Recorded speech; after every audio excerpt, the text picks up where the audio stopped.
Olá, bem-vindos ao Timorcast, o podcast do Diligente.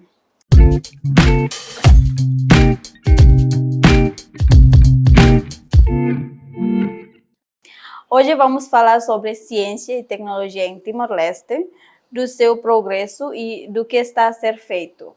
Temos a pessoa certa para isso, Dr. Filipe Couto, investigador internacional no Instituto Nacional de Ciências e Tecnologia de Timor-Leste.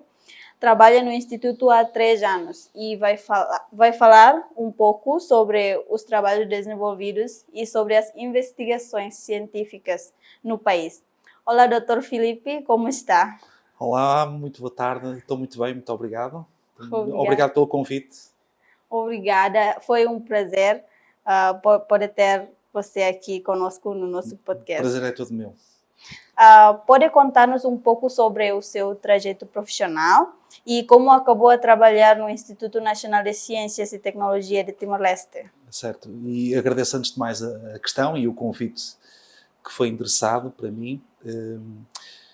Eu cheguei a Timor-Leste em 2017. Na altura tive a sorte de trabalhar, neste caso, na Universidade Nacional de Timor-Leste, como professor de Filosofia.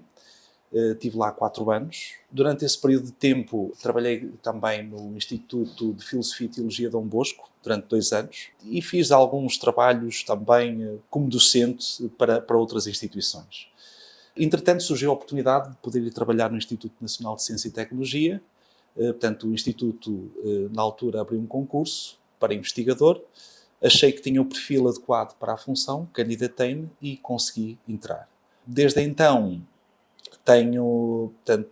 estou lá há 3 anos. O Instituto Nacional de Ciência e Tecnologia também tem crescido muito, tanto de um ponto de vista material como também de um ponto de vista de conteúdos. Tem sido também um privilégio poder trabalhar no Instituto Nacional de Ciência e Tecnologia até agora. Muito bem. E quais são os principais objetivos e a missão do Instituto Nacional de Ciências e Tecnologia de Timor-Leste? O Instituto Nacional de Ciência e Tecnologia, por vezes, é um pouco incompreendido no panorama nacional. A missão do Instituto Nacional de Ciência e Tecnologia é de estimular a ciência, a inovação e a tecnologia e também e, sobretudo, a investigação científica. Portanto, trata-se de uma instituição do ecossistema da ciência e do ensino superior no país que tem que trabalhar diretamente com as instituições que trabalham na investigação científica. Temos feito algum trabalho nesse sentido, temos tentado estimular a ciência e a investigação científica. As 18 instituições de ensino superior têm colaborado da melhor forma. Portanto, até à data estamos muito satisfeitos com o trabalho desenvolvido. É sobretudo com essas instituições que temos trabalhado, cada um com as suas particularidades, com a sua forma de estar, com a sua filosofia, umas melhores que outras em determinados domínios, mas no fundo tem sido um privilégio trabalhar com elas e vê-las crescer até agora. E pode explicar melhor a colaboração entre o INCT com estas instituições? O que fazem? Muito bem. Neste momento, o Instituto Nacional de Ciência e Tecnologia é uma agência financiadora. É uma agência financiadora à maneira da FCT de Portugal, ou da LIPI, na Indonésia, e outras instituições portanto, que existem em cada país. Nós abrimos um concurso anual para atribuição de fundos para projetos de investigação científica. E os vários investigadores, a nível nacional, não têm que estar associados a um centro de pesquisa ou uma instituição de ensino superior, não necessariamente, mas normalmente os investigadores portanto, das instituições de ensino superior concorrem para estes projetos e portanto, para obter financiamento. Basicamente é isso. Portanto, nós, no fundo, financiamos os investigadores, as instituições de ensino superior, portanto, e os centros de investigação, quem estiver associado, nos projetos de investigação científica que nos parecem, portanto, que estão de acordo com os parâmetros também do INCT e que visem o bem-estar das comunidades em Timor. Quais são os parâmetros? São alguns parâmetros. Nós temos alguns critérios, desenvolvidos, portanto, e, no fundo, foi esse o motivo pelo qual o Instituto Nacional de Ciência e Tecnologia me contratou, foi também para ajudar a criar um sistema para atribuir fundos, isto é, portanto, para financiar os melhores projetos de investigação científica. E quando nós começamos, havia alguns problemas. Por exemplo, como é que nós vamos abrir estes projetos? Os projetos vão ser de que natureza? Vão ser orientados? Vão ser semi-orientados? Não vão ser orientados? Por exemplo, a Fundação para a Ciência e Tecnologia em Portugal, quando abre concurso, normalmente, como é que faz? Abre o concurso, tem uma grelha informática e as pessoas preenchem com a área científica que desejam e com portanto, todo o background, todo o estado da arte que entendem que é necessário e lá metem na aplicação informática. É isso que nós chamamos estudos não orientados. O investigador, neste caso, decide aquilo que quer trabalhar. Aqui em Timor-Leste, nós decidimos não enverdar por aí. Decidimos fazer estudos orientados. Orientados de acordo com o quê? Em primeiro lugar, com a política do país, não é? Com o plano estratégico de desenvolvimento do país, com os objetivos de desenvolvimento sustentável e depois com a própria idiosincrasia do país. Isto é, com as próprias particularidades do país. Então, para além de nós abrirmos esse concurso, nós tínhamos que oferecer estudos já prontos, estudos já desenvolvidos, com título, com o background, com o estado da arte, e encontrar os investigadores para desenvolver esses estudos. É isso que nós chamamos de estudos orientados. Claro que não estava o estudo completo, o investigador teria sempre que completar, com as várias nuances da sua investigação, mas achamos por bem fazer isso, até porque tem um sentido pedagógico. Isto é, nós também ajudávamos e ajudamos o investigador a fazer o projeto de investigação. E acompanhamos o investigador nessa sua demanda, não só de elaborar o projeto de investigação, como também acompanhar o projeto até ao fim. Boa. E então, pode mencionar alguns dos projetos que agora estão a ser desenvolvidos? Certo. Temos alguns projetos em calha. Eu até costumo dizer que o Instituto Nacional de Ciência e Tecnologia, sendo um instituto tão pequeno, tem muitos projetos. Não quer dizer que sejam grandes, mas tem muitos projetos. E alguns deles, sim, até são grandes. Um deles, por exemplo,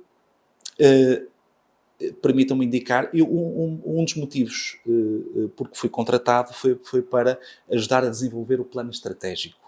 O plano estratégico da ciência e tecnologia até 2030. E isso foi desenvolvido, o plano foi feito por todos nós, está disponível para todos poderem aceder, portanto é um plano estratégico da ciência e tecnologia de 2022 até 2030. Aí contém todos os projetos que nós estamos a desenvolver e que vamos desenvolver para o futuro, até 2030. Esse foi um dos motivos porque foi contratado. O outro motivo foi para, então, criarmos e organizarmos e estruturarmos um concurso que permitisse ao investigador candidatar-se e ter o acompanhamento necessário na investigação científica. Portanto, neste momento, o concurso já está mais consolidado, os estudos já não são tão orientados, já são semi-orientados. Portanto, para além desses dois pontos que já desenvolvemos, neste momento estamos a fazer um mapa da ciência. Esse é um dos grandes projetos também do Instituto Nacional de Ciência e Tecnologia. O que é o mapa da ciência? O mapa da ciência é uma inventariação do ponto da situação da ciência, da tecnologia e da inovação nas instituições de ensino superior no país. Então, queremos saber quantos cursos temos, quantos doutores temos, quem tem revistas científicas, quantos centros de investigação nós temos. Temos alguma política para estimular, portanto, a investigação? Temos alguma política, por exemplo, para estimular a publicação? Portanto, o que é que os nossos investigadores andam a fazer? Quem são eles? Quais são as áreas científicas deles? que é que eles se interessam, o que é que eles pretendem. No fundo, é isto que nós estamos a fazer. Começamos já o ano passado, com esta grande inventariação, já recolhemos os dados todos, das 18 instituições de ensino superior. Aliás, até foram 17 instituições, uma vez que uma não conseguimos ir lá. E neste momento o mapa da ciência está quase terminado e vai ser oficialmente publicado. Este é um dos projetos. Um outro projeto é o desenvolvimento ou a criação de um Centro Nacional de Rede ISSN. Portanto, o INCT também quer ou está interessado em melhorar a qualidade das publicações e, para isso, quer ser a entidade que concede a identificação às obras científicas, aos periódicos, o ISSN, International Standard Serial Number. É assim. Trata-se de um número de identificação que é conferido às revistas científicas. É um número internacional que confere também não só a identificação, mas a qualidade também das revistas. Estamos em crer que, se conseguirmos obter essa licença ISSN, iremos melhorar e muito a qualidade das publicações em Timor-Leste, porque o ISSN obedece a uma série de critérios internacionais que quem estiver interessado em criar revistas científicas, por exemplo, terá que obedecer. Por exemplo, as capas terão que ter um determinado rigor, as contracapas, a ficha técnica, depois a qualidade dos próprios artigos também tem que ser vistos. Portanto, estamos em crer que iremos conseguir ser esse Centro Nacional de Rede ISSN para Timor-Leste e que as instituições, e não só as instituições de ensino superior, irão solicitar a nós esse ISSN, nós iremos verificar a qualidade das publicações, se a qualidade estiver de acordo com os estándares internacionais, então nós cederemos esse ISSN.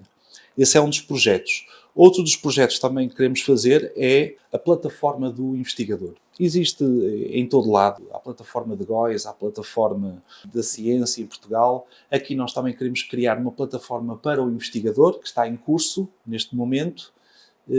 Não sei quando é que vai estar pronto, talvez para o ano, mas também está a ser desenvolvido. E outro grande projeto, temos mais, mas permita-me só falar deste projeto, que é o Repositório Digital Nacional. Também pretendemos criar este Repositório Digital Nacional, que consiste precisamente, como o nome indica, numa grande biblioteca digital, onde todas as instituições interessadas poderão depositar as suas obras nesse repositório. Portanto, esse repositório será de ciência aberta e de dados abertos e vai permitir para uma nação que para já ainda não tem uma biblioteca nacional com livros físicos, aceder a um conjunto de obras que poderão ser fundamentais para o estudo não só dos investigadores, mas também dos estudantes. Pois é, porque aqui muitos estudantes universitários reclamam-se de falta de livros, eles não conseguem obter referências. Então, Exato. É difícil escrever monografias, teses, com falta de livros, falta de referências. Muitos universitários, inclusivamente eu, nós procuramos as informações no Google, pomos o tema e depois ponto PDF. Exato. Mas isso foi difícil. E só queria, hoje já disse que o mapa de ciência estão a trabalhar e vão publicar depois. Só que, será que pode dar um pouco, Sim. Um pouco da informação sobre isso? Só queria saber quantos que existem em Timor-Leste. Muito bem. Relativamente à primeira observação que fez, e é importante dizer, nós sabemos das dificuldades do estudante timorense em aceder a obras. Por isso mesmo, não quero também deixar de passar esta oportunidade para dizer aos estudantes que também devem lutar para ter uma biblioteca nacional. Há um projeto para o desenvolvimento da biblioteca, mas os estudantes devem, no fundo, incentivar, estimular, apelar para que o governo acelere a construção da biblioteca e o acesso a livros diversificados. Acho que é importante. Sim. Outra das coisas importantes é o estudante timorense também tem que criar aqui uma cultura da leitura. Tem que cultivar a leitura. E isso é uma coisa que demora algum tempo, não é? Portanto, porque não estão habituados, porque não têm acesso a livros. Mas tentem pedir livros emprestados, tentem ver a melhor forma de adquirir livros. Pode ser em formato digital, embora não seja a mesma coisa. Porque um estudante universitário que não anda com livros na mão, um estudante universitário que não lê nos corredores, que não lê nas microletes, que não lê na padaria, que não lê enquanto está com a família ao domingo, não é um estudante universitário. Portanto, esta cultura tem que ser mudada, não é? Portanto, tem que haver aqui um estímulo mental, não é? Portanto, do próprio estudante, para que ele consiga ler. E ler não só em teto, em português, em inglês. Isso é que é fundamental, não é? E por vezes o estudante reclama que não tem acesso a livros. É bem verdade, mas às vezes tem acesso a livros e não os lê. Não é? E às vezes, eu também sou portanto, professor universitário, e às vezes eu caminho nos corredores, não há um único estudante com um livro. E são alunos inteligentes. Agora, não há um único aluno com um livro na mão. Como é que é possível? Pois é, porque nós, desde da família, também não temos esta cultura de... Por isso mesmo é que esta geração, a vossa geração, tem que mudar esses hábitos. Pois é. Tem que mudar esses hábitos. Porque se trata de uma geração mais desperta, por causa das redes sociais, por causa da internet, por causa da abertura ao mundo. Portanto, conseguem, no fundo, compreender que é importante a leitura, é importante a formação pessoal, é importante a cultura, o cultivo de si e da intelectualidade. Relativamente à segunda questão, ao mapa da ciência, posso adiantar, espero que o meu presidente não esteja a ouvir isto, mas posso adiantar, portanto, ele também já tem conhecimento destes dados. Nós, até dezembro de 2023, temos cerca de 185 professores com grau de doutoramento, mas 50% destes 185 professores com grau de doutoramento são das ciências sociais. Depois, portanto, os restantes professores repartem-se pelas variadas áreas científicas. Mas posso lhe dizer, por exemplo, que as humanidades, as ciências exatas, as ciências da saúde e as humanidades são as áreas, são os domínios científicos que menos professores com grau de doutoramento têm. São mesmo muito poucos. Posso-lhe também dizer que existem 174 cursos, que os cursos que nós temos, que há a mais, neste caso, é de gestão. O maior número de cursos por instituições de ensino superior é de gestão. Gestão. É de gestão. É verdade. Gestão económica? Gestão, assim, pode ser gestão de empresas, gestão financeira, gestão de qualquer coisa, mas é gestão, não é? Eu também fiquei surpreendido com estes dados. Depois, em termos de centros de investigação, eu poderei falar um bocadinho sobre centros de investigação. Antes de falar dos centros de investigação, posso dizer aqui que há alguma confusão entre o que são cursos de caráter científico e cursos de caráter pedagógico, não é? Há cursos em que servem para formar professores e há cursos que servem para formar profissionais de determinado setor. Por exemplo, Sociologia, a área científica de Sociologia. Há uma grande diferença entre haver um curso de Sociologia, não é? Em que forma o quê? Sociólogos, isto é, cientistas sociais, e que têm aptidões para depois desenvolver a área de Sociologia, de fazer estudos sociológicos, etc, etc. E há depois os cursos de caráter pedagógico. O ensino da Sociologia não é para formar sociólogos, é para formar portanto, professores de Sociologia. Mas há alguma confusão entre esta terminologia científica e entre os cursos que são de caráter científico e os cursos que são de caráter pedagógico. Alguns cursos são para formar professores, outros são para formar profissionais. E nós notamos na elaboração do mapa da ciência que há alguma confusão entre algumas instituições de ensino superior nestes domínios. E por isso mesmo, se calhar a contabilidade do que são cursos de pedagogia e cursos de caráter científico poderá ser alterada no próximo mapa da ciência. Está a ver? Porque mesmo os decisores, os gestores das instituições, poderão, no fundo, melhorar a designação dos próprios cursos. Ok?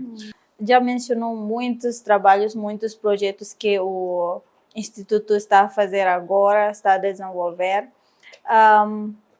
Quais são os maiores desafios que o Instituto enfrenta ao trabalhar no setor de ciências e tecnologia em Timor-Leste? Obrigado pela pergunta, é uma pergunta muito importante. Nós consideramos que existem alguns desafios para instituições da ciência. Em primeiro lugar, e não é só porque estamos em Timor-Leste, isto é visto de um ponto de vista mundial, há alguma incompreensão em relação a instituições da ciência e da inovação e da tecnologia. E por isso mesmo, quando nós, por exemplo, fazemos algum tipo de solicitação interinstitucional, há alguma incompreensão daquilo que nós queremos. Por exemplo, nós neste momento queremos criar o Centro Nacional de Rede ISSN, mas para isso há uma série de etapas que nós temos que cumprir. E, portanto, qual é aqui a questão? Nem toda a gente sabe o que é um Centro Nacional de Rede ISSN, não é? Portanto, agora, para nós conseguirmos ser o Centro Nacional de Rede ISSN, temos que fazer um pedido, por exemplo, ao Ministério do Ensino Superior. O Ministério do Ensino Superior tem que compreender o nosso pedido. Por sua vez, o Ministério do Ensino Superior tem que fazer o pedido ao Ministério dos Negócios Estrangeiros ou ao Gabinete do Primeiro-Ministro. E tem que se fazer entender sobre aquilo que o INCT, não é? Que é uma entidade que está subordinada ao Ministério, pretende. Se o MENEC, o Ministério dos Negócios Estrangeiros, ou o Primeiro-Ministro, depois de compreenderem isto, têm que ser eles a fazer um pedido para a Unesco em Paris. Todo este processo, como é administrativo, trata-se de um pedido, portanto, científico, que entra aqui num processo administrativo complexo, não é? Porque as pessoas não têm que saber o que é um Centro Nacional de Rede ISSN. Então, é muito difícil este pedido chegar alguma vez à Unesco Paris. Mas já começou este processo? Já começamos este processo, mas Quando? este processo já há 2 anos. E este agora processo estagna sempre em algum lado. Agora está onde? Com quem? Está em processo, digamos assim. Eu prefiro... Está em processo, mas eu acho que, portanto, as pessoas já compreenderam o que é que nós queremos dizer. Portanto, como se trata de pedidos de ciência ou de inovação e tecnologia, é muito difícil, por vezes, fazermos entender e fazer entender quais são os benefícios de criarmos determinada coisa. Outro desafio tem a ver com acesso a dados. Por exemplo, para nós fazermos o mapa da ciência, este inventário da ciência no país, foi preciso termos ido às instituições de ensino superior, às universidades, aos institutos, etc. E muitas vezes não têm informação organizada. Muitas vezes não sabem quantos professores têm. Não sabem as suas áreas científicas. Portanto, tudo isto para fazer um inventário da ciência é extremamente complicado. É extremamente complicado. O ano passado, o INCT informalmente, portanto, fez uma lista de professores com grau de doutoramento, apenas para averiguar a autenticidade da informação, e nós recebemos inúmeras chamadas de professores a dizer que não estavam incluídos na lista. De facto, não estavam incluídos na lista porque as próprias instituições não tinham essa informação. Está a ver? Portanto, essa é uma das missões também do INCT, que é fazer com que também sensibilizar as instituições para que elas também próprias possam ser organizadas na informação e compreender a importância dos dados atualizados nas próprias instituições. Não só é importante para quem vem de fora, e cada vez mais instituições vêm de fora, como também é importante para a tomada de decisões internas, para eles. Portanto, se calhar são estes os grandes desafios, as grandes dificuldades do INCT. Qual é o ponto da situação da investigação científica nas instituições de ensino superior em Timor-Leste e que oportunidades vê para o desenvolvimento científico e tecnológico no país? Também é uma excelente questão. A investigação científica no país, antes de mais, Timor-Leste trata-se de um país recente, não é? Portanto, de um ponto de vista democrático, de um ponto de vista da liberdade do pensamento e da liberdade também da investigação científica. Portanto, algumas instituições foram criadas há 2, 3 anos.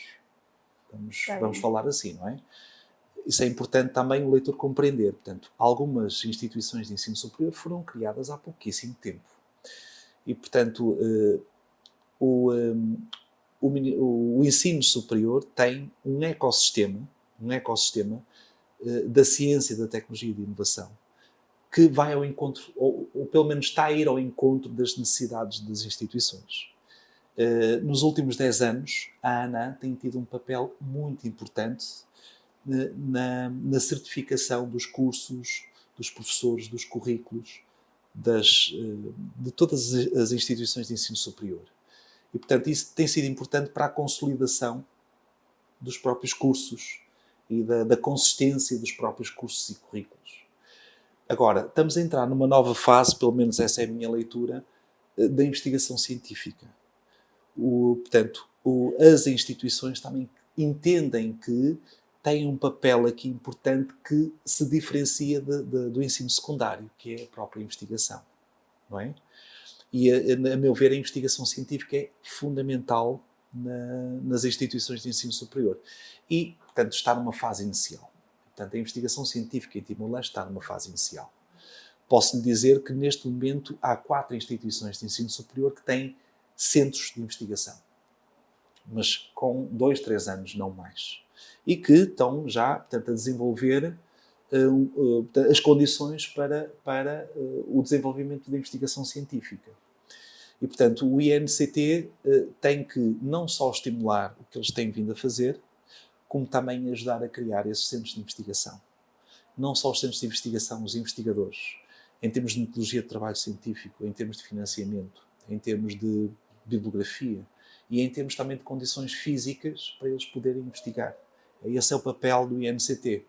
Por isso é que nós acreditamos que a ANA está a ter um papel fundamental nas instituições de ensino superior, mas nós queremos que o INCT está a ter um papel importante, mas queremos que esse papel seja ainda mais importante no futuro. Portanto, a investigação científica está numa fase incipiente, mas está a ser dados os primeiros passos para que as instituições possam trabalhar na investigação científica com qualidade. Existem áreas de pesquisa que considera prioritárias para o desenvolvimento de Timor-Leste? Todas as áreas são muito importantes, todas as áreas científicas são muito importantes. O INCT tem 5 áreas temáticas que, para resumir, vão ao encontro das ciências ditas normais. As ciências exatas, as ciências da natureza, as engenharias e tecnologias, as ciências sociais e as humanidades. Isso tem que estar lá. Portanto, essas áreas, as cruciais, têm que estar lá. Pois claro, dentro das ciências exatas temos várias coisas, temos as ciências da saúde, temos dentro das ciências sociais, temos as ciências do direito, temos as ciências económicas, temos várias, depois subagrupam-se, não é? O foco muito do Instituto Nacional do INCT foi ir ao encontro do plano estratégico do país, isso é fundamental, nas áreas fundamentais do plano, e também ir ao encontro dos Objetivos de Desenvolvimento Sustentável. Eu convido aqui o leitor a irem ao site do INCT, a descarregarem o anexo 1, onde vão verificar, portanto, cerca de as 5 áreas temáticas, são imensas linhas de pesquisa que nós criamos, e depois vêm os estudos. O que nós achamos muito interessante é a forma como nós estruturamos o estudo. Primeiro vêm áreas temáticas, depois vêm linhas de pesquisa que especificam aquilo que nós queremos dentro das áreas temáticas, das grandes áreas científicas. E depois, dentro das linhas de pesquisa, temos vários estudos. Portanto, e é isso que nós também propomos para as instituições de ensino superior. É que não criem só áreas temáticas gerais, por exemplo, engenharia. Está bem. Mas que engenharia é que é? Engenharia civil, muito bem. Isso é uma área científica BOT, não é? Agora, dentro da engenharia civil, qual é a linha de pesquisa? O que é que nós queremos investigar dentro da engenharia civil nos próximos 3 anos? Isso é uma linha de pesquisa. Em que vão contratar depois professores pesquisadores para trabalharem exatamente nessa linha de pesquisa.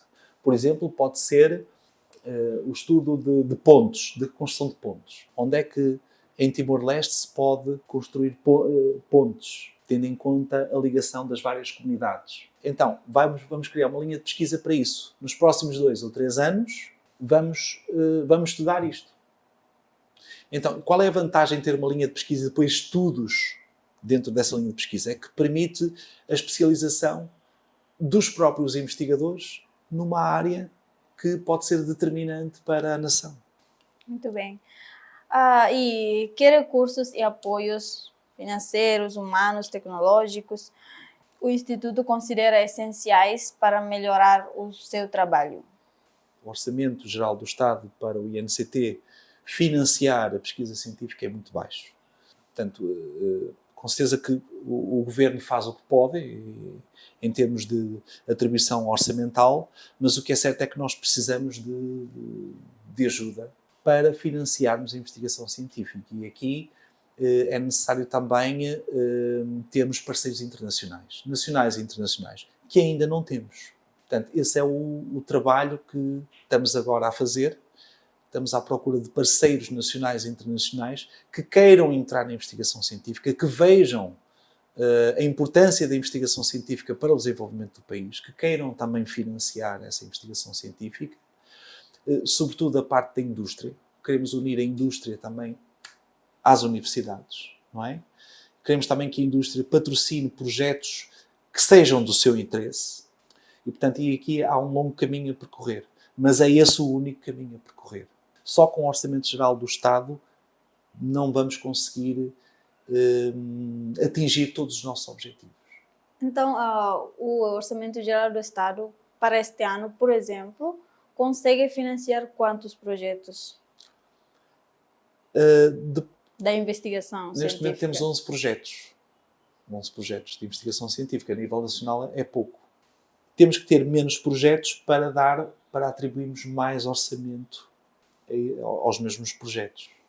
Se tivéssemos um estímulo exterior, poderíamos aumentar não só o número de projetos, como também podíamos atribuir um maior financiamento a cada projeto. Não é? Porque uma das reclamações é que o orçamento para cada projeto é escasso. Posso saber quanto normalmente... A média é de 5 mil dólares. A média. Pode ir mais, pode ser menos, mas a média é de 5 mil dólares. E são, no fundo, estudos que visam portanto, a pesquisa aplicada. Isto é, portanto, tentar procurar respostas para determinados problemas do país. Isso é importante. Por exemplo, temos um problema agora e acho que todos sabem, com o trânsito. Não é? Há muitos carros agora, poucas estradas, sim, não é? E, portanto, o INCT abriu um concurso para que nos providenciassem resultados, soluções para melhorar o trânsito. Não é? Por exemplo... E sobre o trânsito já tem alguém... Sim, portanto, já foi feita a pesquisa e os resultados já estão à vista. Portanto, as pessoas podem solicitar isso ao INCT. Normalmente os resultados da pesquisa científica, como o Instituto divulga estes estudos? Certo. Normalmente o Instituto Nacional vai, portanto, aos municípios, juntamente com o investigador, e vai fazer, portanto, a disseminação dos resultados. O município, se for aqui em Dili, portanto, fazemos conferências, fazemos, portanto, colóquios, portanto, comunicações diversas sobre isso. Mas é necessário aqui também os próprios ministérios e as organizações também estarem a par daquilo que o INCT faz. Acho que os ministérios também ainda não se aperceberam bem do papel do Instituto Nacional de Ciência e Tecnologia no país. E o INCT pode ajudar a resolver também problemas nos próprios ministérios. Quase todos os ministérios precisam de estudos de viabilidade, estudos disto, estudos daquilo, e podem encomendar ao INCT. E depois saber também que já temos muitos resultados para diversas preocupações de âmbito político a nível nacional. Já temos estudos sobre a Tauro, sobre a administração da Tauro, temos estudos sobre, por exemplo, o trânsito, como falou, sobre a nutrição aqui em Timor-Leste. Portanto, temos diversos estudos que ainda não foram aproveitados. Nós sabemos disso. Que programas de formação e capacitação o Instituto oferece para os cientistas e técnicos timorenses? Nós oferecemos alguns. Portanto, alguns programas de formação de metodologia de trabalho científico, por exemplo. Sempre que nós abrimos concurso, antes de mais, só na abertura de concurso nós consideramos que todo o processo é ele próprio pedagógico. Porquê? Porque tem, para além do anúncio do regulamento que tem que ter, tem também depois um guião, portanto, aliás, os estudos, neste caso semi-orientados, que o investigador pode, portanto, utilizar, só tem que meter a referência do estudo, quer fazer isto. E depois tem o anexo 2, que é um guia de orientação para o anexo 3. E depois tem lá, portanto, o que eu quero dizer é que o próprio investigador está a ser instruído de como fazer um projeto de investigação na altura da elaboração do seu projeto. Portanto, essa é uma fase que nós consideramos também que é pedagógica para o investigador. Esse é o primeiro ponto. Depois, quando os investigadores são selecionados, nós também providenciamos uma formação sobre a metodologia do trabalho científico, isto é, de como é que eles devem fazer o relatório final. Essa formação também é fornecida. E, por vezes, nós contratamos também profissionais para irem darem determinada formação específica de acordo com os pedidos. Mas, neste momento, temos muitos pedidos das universidades para prestarmos esse tipo de apoio de metodologia de trabalho científico. Portanto, de análise qualitativa de dados, quantitativa, de normas, APA, da escrita científica, como elaborar um artigo científico. É esse tipo de solicitações que nós temos. E por vezes não conseguimos dar conta do recado, porque são muitos projetos, são muitas coisas, mas esse é um dos pontos que nos estamos a focar e que iremos trabalhar mais no futuro.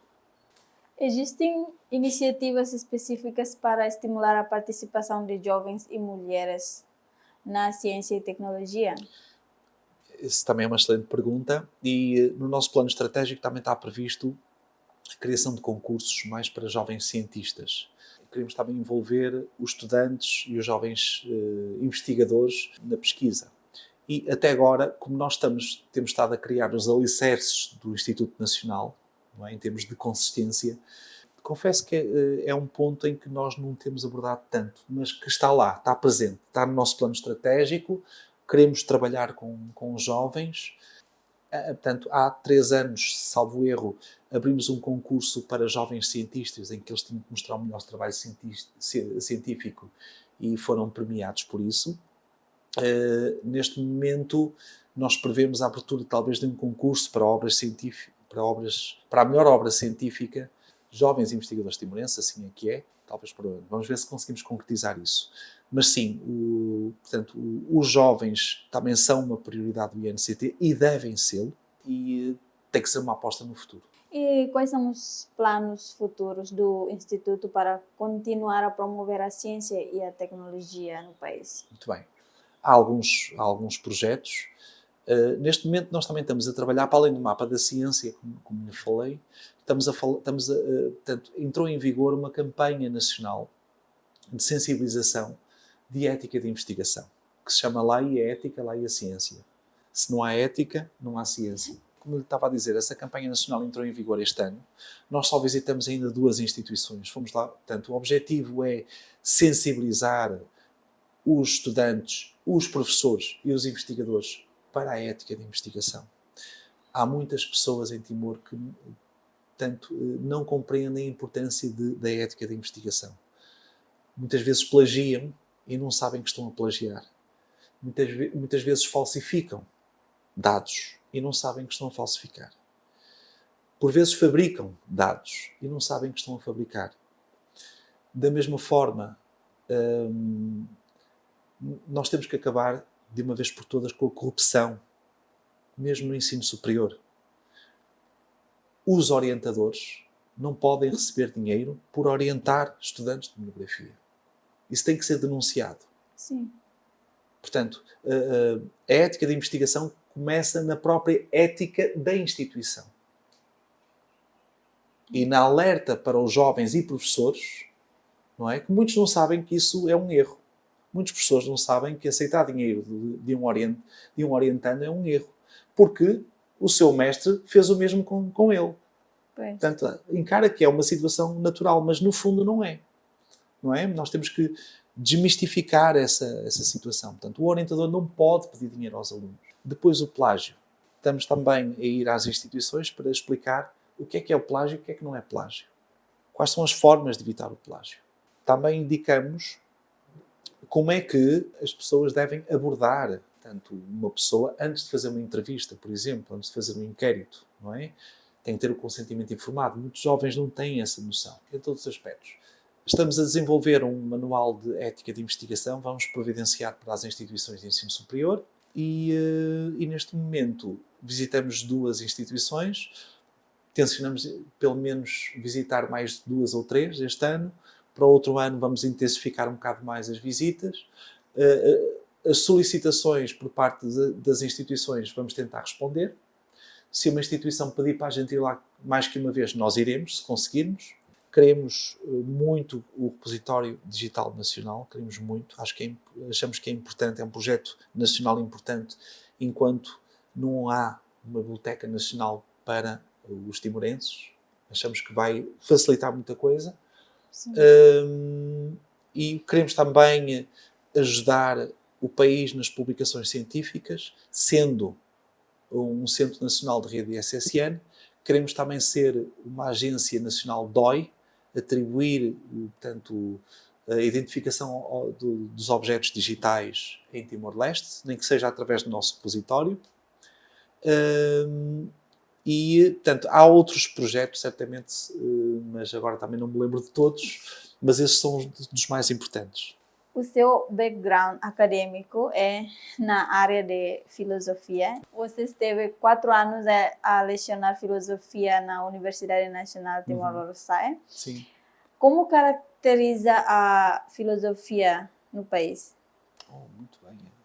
E obrigado pela pergunta, porque eu ainda tento colaborar com a Universidade Nacional de Timor-Leste, com a Faculdade de Filosofia e também com outras instituições de filosofia. A filosofia eu entendo como sendo muito, muito importante. E acho que no panorama mundial as pessoas não dão muita importância à filosofia. Não compreendem para que é a filosofia.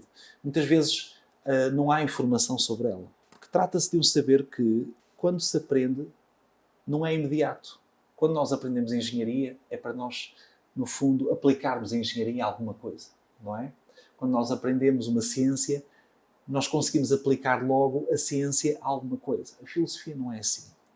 A filosofia é um saber que desenvolve o nosso saber ser e o nosso saber estar. E ajuda a construir o quê? Um pensamento próprio e crítico num mundo que não tenha diretrizes, num mundo em que reina as fake news, num mundo em que reina a opinião, não é? Eu considero que a filosofia é tão importante, tão importante, tão importante, que eu acho que todos os jovens deviam ter um curso de filosofia durante 3 anos. Antes de entrar na faculdade, honestamente. Porque é importante o desenvolvimento de um pensamento próprio e crítico sobre si e sobre o mundo, não é? Trata-se da única disciplina que nos permite desenvolvermos de tal modo que podemos chegar a uma douta ignorância, a uma humildade pura. Sim. Porque só aí é que nós percebemos que sabemos que nada sabemos. E é a única disciplina que nos permite saber isso, que nada sabemos no mundo. Portanto, a filosofia em Timor-Leste está fragmentada. Primeiro está numa fase incipiente e depois está fragmentada. Porquê é que eu digo isto? Nós temos 3 cursos de filosofia em Timor-Leste. Temos o Instituto de Filosofia e Teologia, Dom Bosco, de Fatoumata. Temos o Instituto de, penso eu, que é de São Francisco de Sales. São Francisco de Sales. E temos a Faculdade de Filosofia da Universidade Nacional de Timor-Leste. temos 3 cursos, mas a verdade é que nós não temos filosofia no ensino secundário. Como é que estas pessoas, como é que os alunos vão parar estas faculdades de filosofia se não sabem nada no ensino secundário? Depois, qual é a saída profissional deles? Se vão dar aulas de filosofia, mas não há filosofia, não há a disciplina de filosofia, ou não se sabe bem quais são as suas saídas profissionais. Mas raramente são para a área cultural e filosófica, não é? De investigação, de pensamento, de desenvolvimento, de pensar aquilo, o que é o homem, em que sociedade é que nós estamos, o que é que nós queremos para o futuro, de uma forma desinteressada, de uma forma apolítica, de uma forma amonetária, se me permitem aqui essa palavra, sem pensar em dinheiro.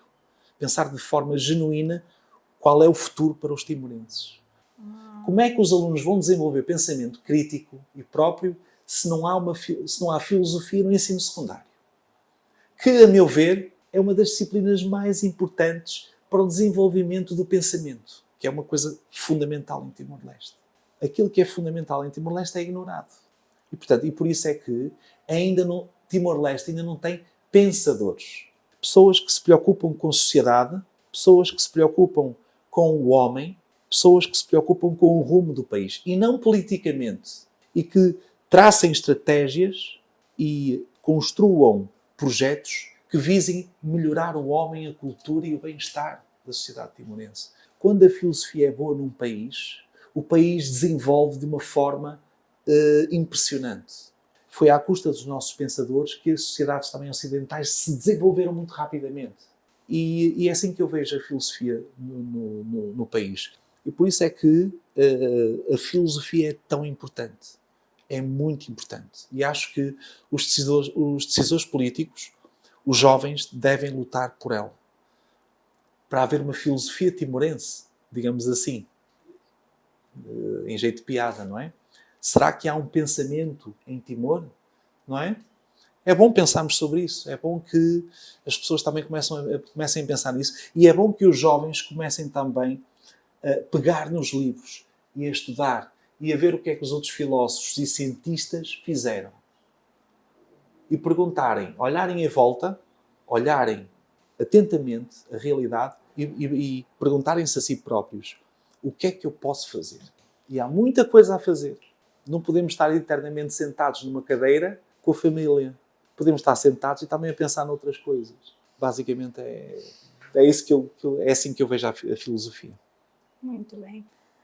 Muito obrigada, Dr. Filipe. Nada, muito obrigado. Foi mesmo um prazer ter esta conversa muito massa, né? Posso dizer. Obrigado pelo convite. Muito rica também. Espero que sim, espero que tenha sido claro acima de tudo e muito obrigado pelo convite. Agradeço também pela sua disponibilidade. Obrigado, querida. Obrigado. E espero que os nossos ouvintes gostem e aproveitem esta edição do Timorcast. Até a próxima!